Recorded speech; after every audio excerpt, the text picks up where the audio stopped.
నమస్తే, welcome to Disha TV. Telangana రాష్ట్ర రాజకీయాలపై సిపిఐ రాష్ట్ర కార్యదర్శి అదేవిధంగా ఎమ్మెల్యే కూనంనేని సాంబశివరావు చాలా పెద్ద ఎత్తున కూడా కామెంట్స్ చేసినటువంటి పరిస్థితి కనిపిస్తూ ఉంది.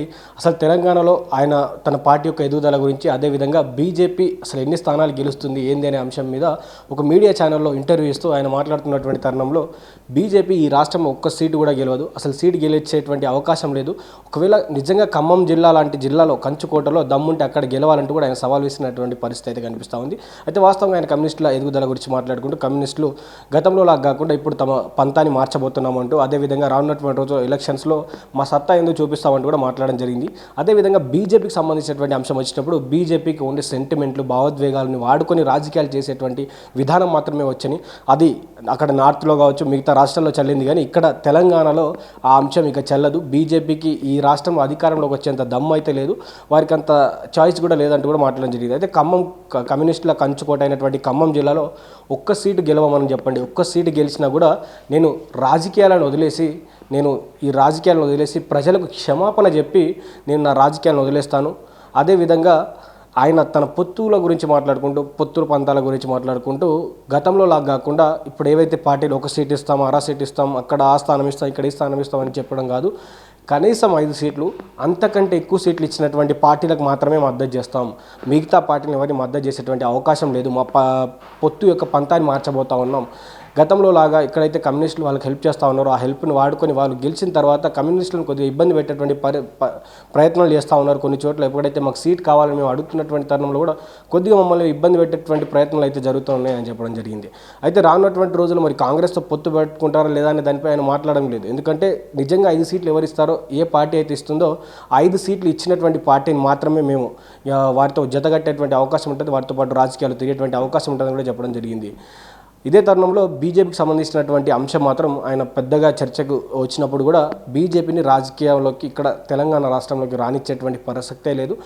తెలంగాణ రాజకీయాల్లో వాళ్ళు రావాలనుకున్నా కూడా వచ్చేటువంటి పరిస్థితి లేదు. ఎందుకంటే ప్రజలు వాళ్ళు నమ్మేటువంటి పర్పస్ కావచ్చు, ఆ టైం కావచ్చు కనబడడం లేదు. ఎందుకంటే బీజేపీ ఎప్పుడు కూడా సెంటిమెంట్ తోటి, భావోద్వేగాలతో ఆడుకున్నటువంటి పార్టీ కాబట్టి వాళ్ళకంత స్కోప్ లేదంటూ కూడా ఆయన మాట్లాడడం జరిగింది.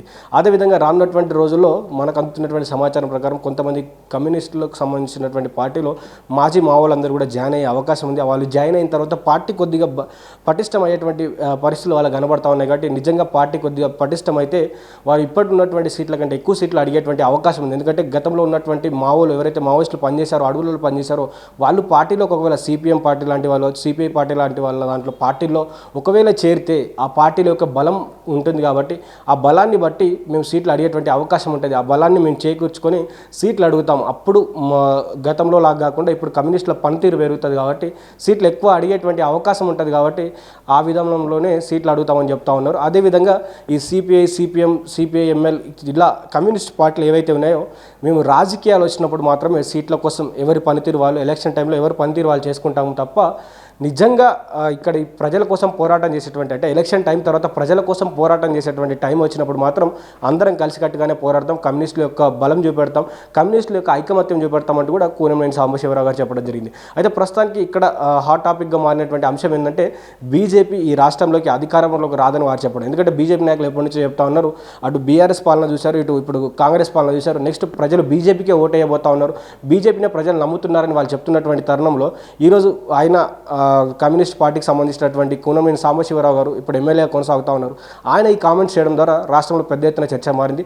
అదేవిధంగా ఆయన విసిరినటువంటి సవాల్ ఏదైతే ఉందో, మరి ఖమ్మం జిల్లాలో ఒక్క సీటైనా గెలిచే దమ్ముందా, ఒక్క సీటు గెలిస్తే నేను రాజకీయాల నుంచి తప్పుకుంటానని చెప్పడం జరిగింది. మరి బీజేపీ పార్టీ దీన్ని ఏమైనా ఛాలెంజ్గా తీసుకొని మరి ఖమ్మంలో ఏమన్నా ప్రయత్నించే అవకాశం ఉంది. ఎందుకంటే అది కమ్యూనిస్టుల కంచుకోట, అటు కాంగ్రెస్ గతంలో అక్కడ క్లీన్ స్వీప్ చేసినటువంటి పరిస్థితి, అలయన్స్ విత్ ఇక్కడ సిపిఐ ఇటు కమ్యూనిస్ట్ పార్టీలందరితో కలిసి కూడా అక్కడ అలయన్స్తో కూడినటువంటి బీఆర్ఎస్ పార్టీని కూడా ఒక సీట్ రాకుండా చేసినటువంటి పరిస్థితి.